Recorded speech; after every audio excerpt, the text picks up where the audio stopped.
My name's Father Edward Owen and I'm the parish priest of Margam, and it gives me great delight to introduce these oral histories which celebrate the stories of 60 years of St David's Margam. I can remember the Sunday school in the Scouts hut behind Glanjo, and it was Vicar Bowen, well, he was a curate then, Vicar Bowen, and he used to come down from St Theodore's on his motorbike, and he'd come round the corner of, you knew when he was coming because you could hear the motorbike come in and up the lane pathway. So that's basically my first memories, going to Sunday school in the Scouts hut behind Glanjo. Before the church was built, it was, I believe, an allotment before they actually built the church on it. And Dad, going back to, Dad was a gravedigger because of his mother being in Holy Cross, and his brother was a gravedigger as well, and they dug graves in Holy Cross and Margam Abbey, and they needed to know what the ground was like at St David's, so he did test holes, and because he could dig deep holes, he did the testing of the ground for St David's. As regards to St David's, it would be the fact of going around with Mum and selling the bricks, or certain houses, people had agreed to buy them, and therefore we would go, and I've gone round the houses with her, and I think Bryn Hyfryd Road was one of her collecting. So those are probably my first memories. Were they literally bricks? No, they were very much a cardboard, probably a bit like stamps you tear off, and you gave a brick to a person when they'd given you their money. Seeing it been built, really, it was very exciting. Very disappointing at times because there were hold-ups, but eventually we opened. It belonged to us because we had prepared for it, we sewed for it, we sold bricks for it, that it was like building an extension to our homes, really, and we all got so very close to one another. And I think, unfortunately, of those people, I'm the only one still alive, because I was younger than the rest of them at the time, actually. Well, we met in one another's houses, a group of, I think, at most 16, but in groups of 4. I'm not sure it was 16 or 12. I can't remember the 4th group. And we embroidered plain pillow slips, sold them mostly among ourselves. We made soft toys. We had a sale of work because the community hall was open then. I don't know if it's still there. And we had a little fair in the community hall, sold things. And then we had bricks to sell. Because the men became more involved with that then. And that was what was very nice about St David's, was that we were couples. It wasn't all women. So you saw the church being built brick by brick? Brick by brick, yeah. There must have been huge excitement. Well, there was excitement, great excitement. And we all lived so near, you see. And we became a family. And I was telling Jill the other day, it was an extension of our homes. We just go to church. We were the church. I think whether it was being part of the building of it or what, but it was our lives, totally our lives, absolutely, for our families. And do you remember the laying of the foundation stone? Yes, I do remember. I was in school, an interesting conversation I had with somebody the other day, and naturally anybody who was a choir boy or a server or etc. would be allowed out of school for this very big occasion. But I wasn't actually there because then I wasn't in the choir. So therefore I had to be in school. But one of the things that there again is quite important to me is my grandmother used to be caretaker of Holy Cross Church.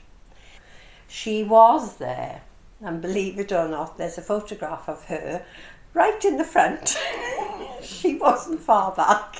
She was right in the front by the foundation stone, so she couldn't have got much nearer. Brilliant. Yes, but that's quite a, she was there representing me and I'm representing her. Well, the first memory, I had the boy christened by Richard, and that was in the afternoon. No congregation in them days, we just had it in the afternoon. But my second visit was in the evening song.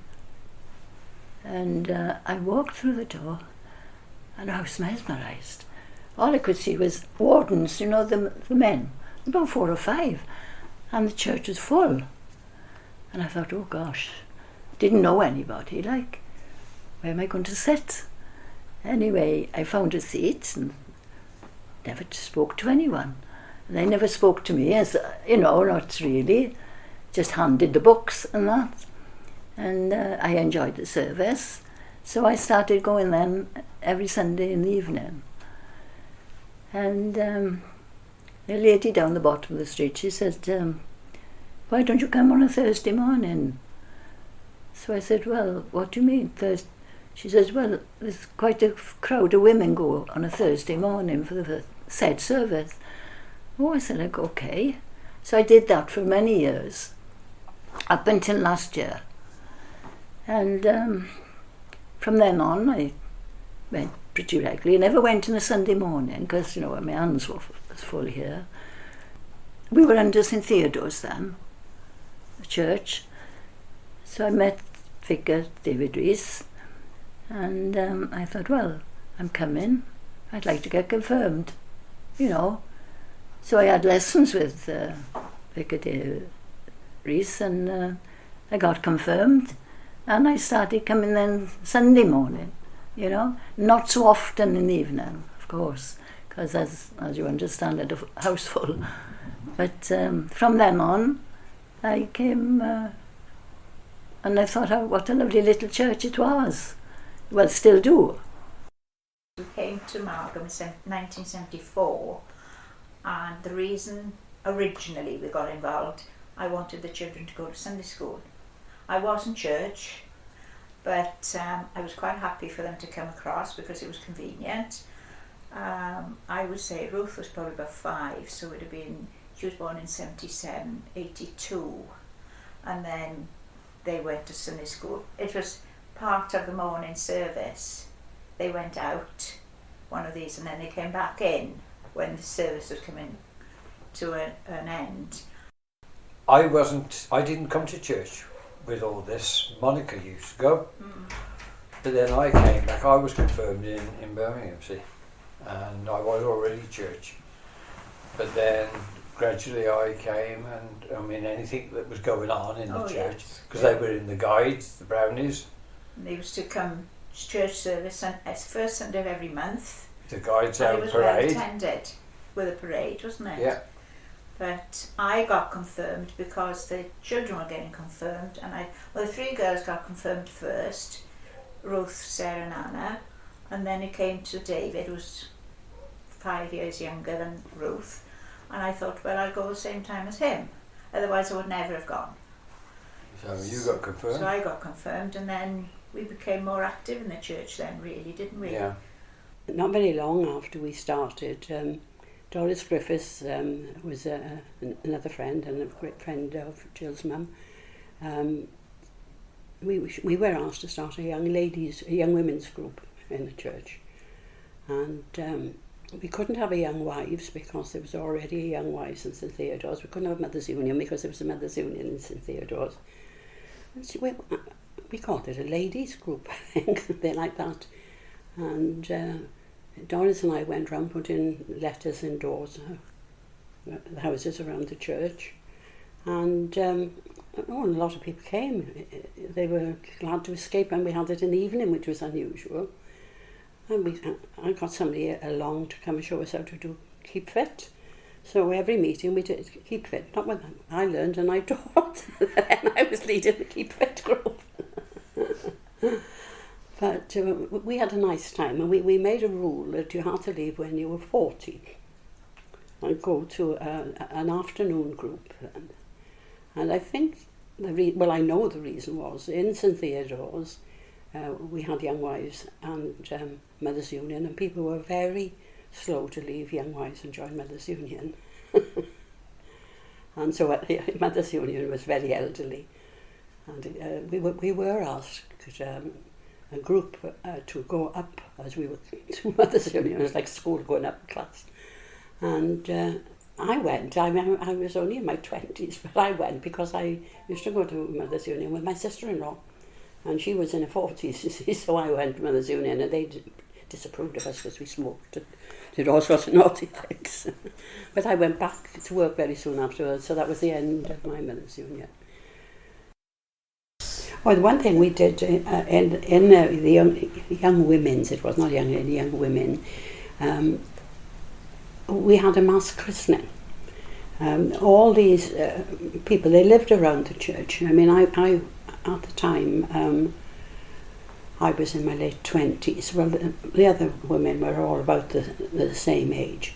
They lived, there wasn't anything between Margam Abbey and St Theodore's. And they hadn't got around to having their children christened. And so a few months into the group starting, we had the idea of having a group christening. And so we had a big christening cake and a party after the christening. And, you know, I don't know how many of those kids ever grew up to go to church, but I'm sure some of them did. And because it brought parents in a bit as well. Well, there was a few of us. There's unfortunately a few of them have gone. We just met. I think it was on a weekly basis. We used to get together and we organised the bonfire nights. Yeah. And the trip. I think, or was it the Sunday school to Sunday St school Albans? was a trip. And that was a good one. Then the Young Wives folded really because people got older and other commitments, family They commitments. weren't Young Wives anymore. The Young Wives had shows as well. Now you probably weren't I involved. wasn't in that. No. I'm not one of these to be involved in something like But that. No, Edna Davies, who run the guides, and Susan. Both long gone. Sorry, both have gone now, yeah. But they had them in St Davies, and the hall was full, wasn't it? But the Young Wives doing their bit were brilliant. Yeah. I mean, they didn't really worry about certain things, they just got on with it, which was lovely. And of course the Young Wives went for many a year from when Pam started it. It rolled for many years. And then there was a time when it did disband. And then in fairness to Nan Preston, she was the one who one day said, why can't we start it back up? Why not, you know? So a few of us then got together and brought that back into fruition. And so we met for probably a good many years until, I suppose it's about 4 or 5 years ago now, we disbanded that because people, again, I think have got so many places to go and to do. Yes, it was time to move on. My very early memory is cleaning the church, because we didn't have cleaners in at the beginning, and we had to clean it from the beginning when the builders left. And we cleaned that hall on our hands and knees. I remember doing it a few times until we got it to look nice. I don't know if it's the same tiles there now. But it was hard work, and we did it like 3 of us in a row, scrumming, and we had to carry our buckets. We didn't have enough buckets in the church. We had to carry our buckets back and forth. And I don't know if this is relevant, but when I went back teaching, somebody in the shop said to me, well, we thought you were a cleaner because you're always back and forth with your bucket. There was quite a lot of us as youth about at that time, and we'd go to Evensong, and then in fairness to my mum, we were all invited back, the youth, to the house after church, and we used to have a bit of social records playing, etc., and which was all in the front room. There were 2 rooms in the house, in the front room, and just to take you into the era of where we were, we all wore stiletto heels, and of course she's got a parquet floor in the front room, and needless to say, over the years we had lots of stiletto heel marks in the... But I think there again I'm showing the fact of it being family and trying to encourage people, and therefore having groups afterwards where they could go and meet rather than, you know, encouragement, I think. And with regards to youth clubs, I can remember Mervyn Davis running the youth club and the pantomimes and the shows. And in this variety show, and we used to do various acts or whatever, or sing along to. And I don't know whether you can remember Flashbang Wallop, you're too young, by Tommy Steele. And in this Flashbang Wallop, in fact, I suppose you should play it to understand it. But Pete and I came on with a piece of cardboard across us, and which said censored. So basically, we looked as if we didn't have any clothes on. And Mary Curry from St. Theodore's turned around and she said out loud, she was fairly elderly, bless her, and she turned around and she said, "They haven't got any clothes on." But we did, I can promise you. just a memory. So you were involved in quite a few performances? Oh yes, I was Cinderella in the pantomime, and Marie Hockin was Boy Blue in the chorus. Yes, plenty of activities going on there. And then, as I said, we got a bit older, meaning Pete and I, and as Sheila said, we ran the youth club for Sheila's era. It was great for us because we had young people to run it, not the oldies of the church. So it was a safe environment to have a bit of freedom of, going out, going to discos. They did lots, really, didn't you, Jo? Yeah. Organised lots of parties. And that kept you as a young person involved in the church then? Yes, oh, very much so. Yeah, very much a big reason at the time, at that age, when you're ready to drift. Yes, definitely. And I think brought more young people to come to the church. Yeah. We had this wonderful family week when we had lunch in St David's every day, soup for lunch every day. The kids came from school. My husband, when he could, came from work. And then the kids would have a Mars bar to go back to school because they was a bit hungry. But that was a wonderful week in which we did all the various sacraments, ending up with the final sacrament. And Jill's dad went in the coffin, and my husband totally refused. He was scared. And the irony is he was the first one to die of that group. And he was, it's strange to say, isn't it? But it did reinforce everything, that family week. And I think for me personally, it was the first time that I just didn't go to church. It was Sunday. That was what we did on Sunday. and in various times in the week occasionally, depending what was on. It was definitely the first church I felt at home in. Before that, I went, said my bit, paid my money and came home.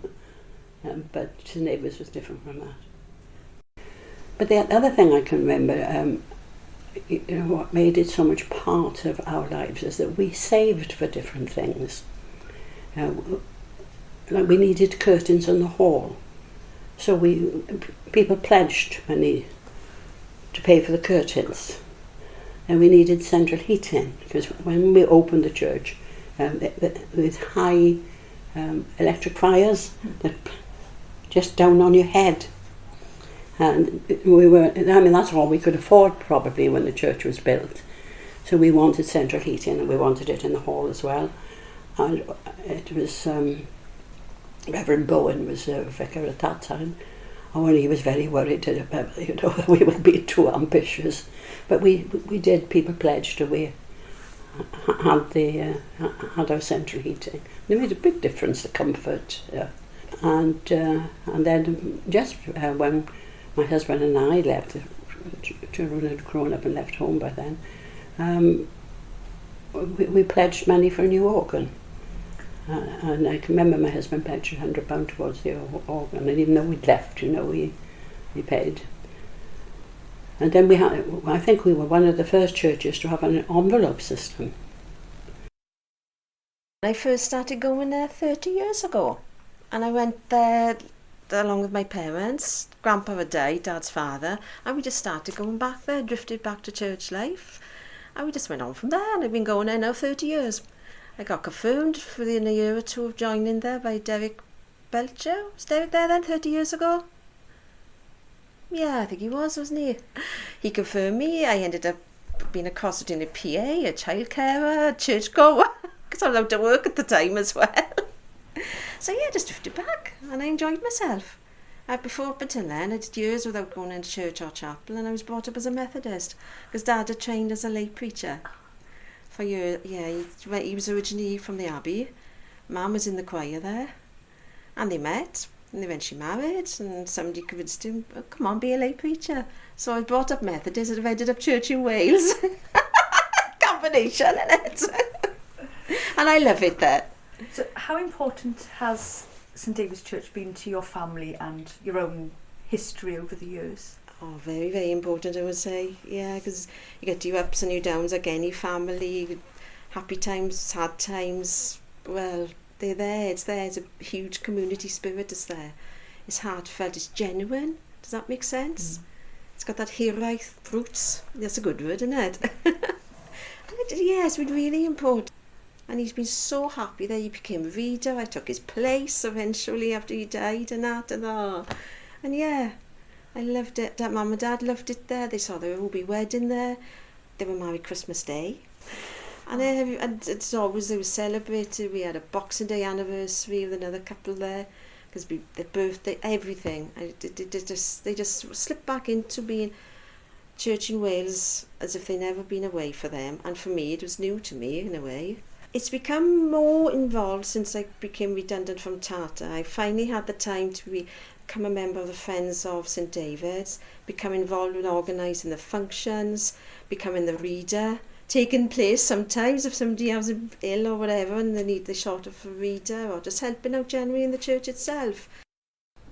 Well, the Friends started probably 14 years ago, and primarily to look after the hall. So any of the upkeep of the hall was the Friends. Oh, we've had some cracking nights, haven't we? Yeah, we have. I've got a few photos here. We had a cruise night. It was a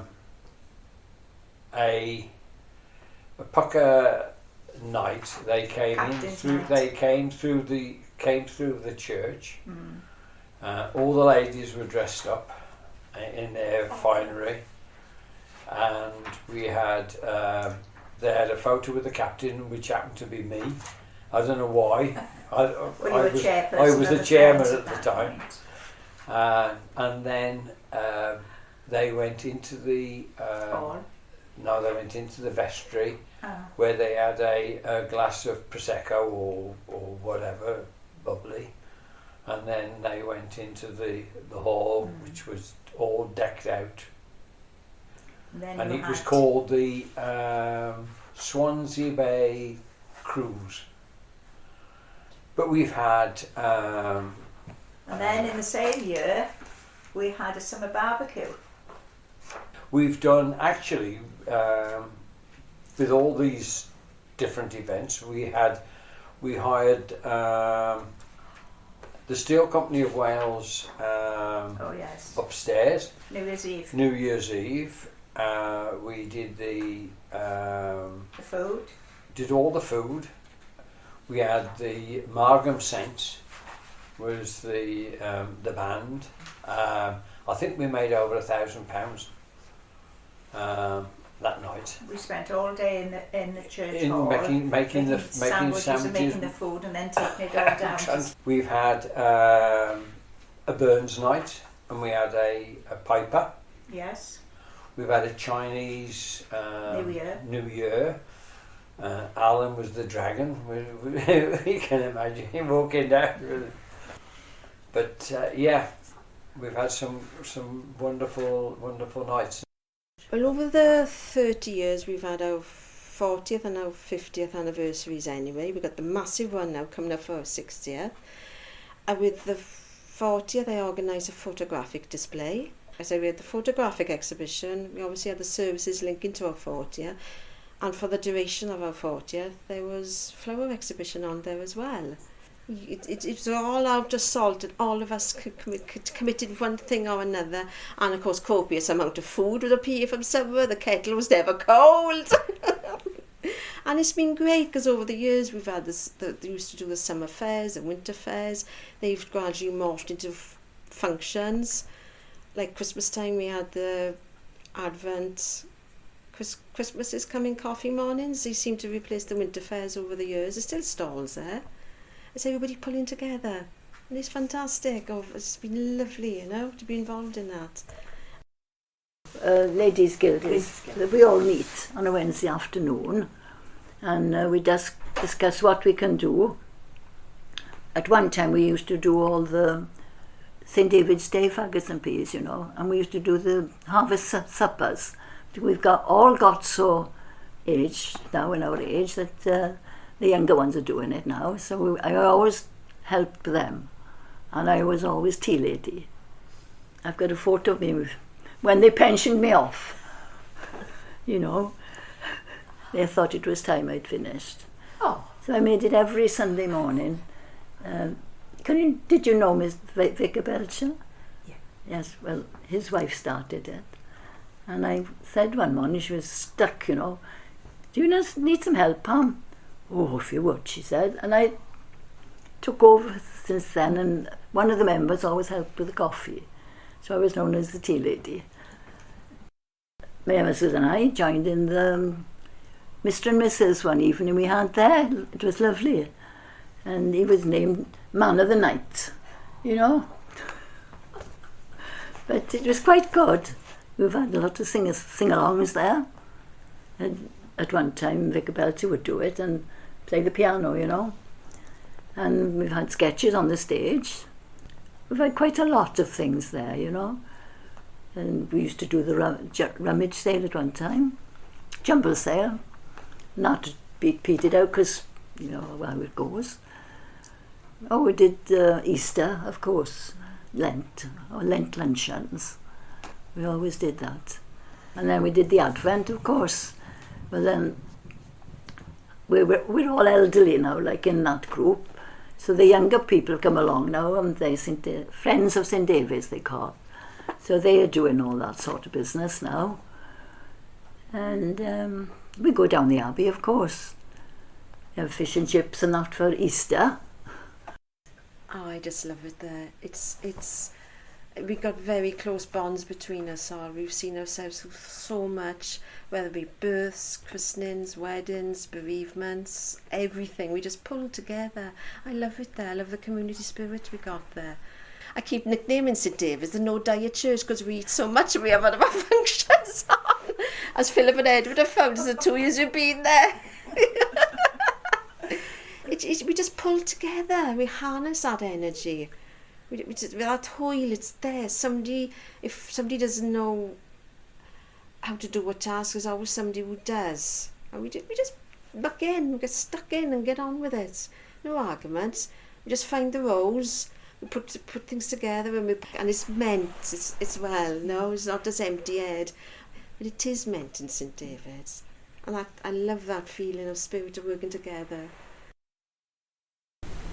I would say we are a Christian family, and it is down to St David's. Definitely down to St David's. It's been my life. If you asked any of my children, whatever, it's been my life and it still is. What does St David's mean to you then? An awful lot. It's given me many blessings. I got married, my husband's a Catholic.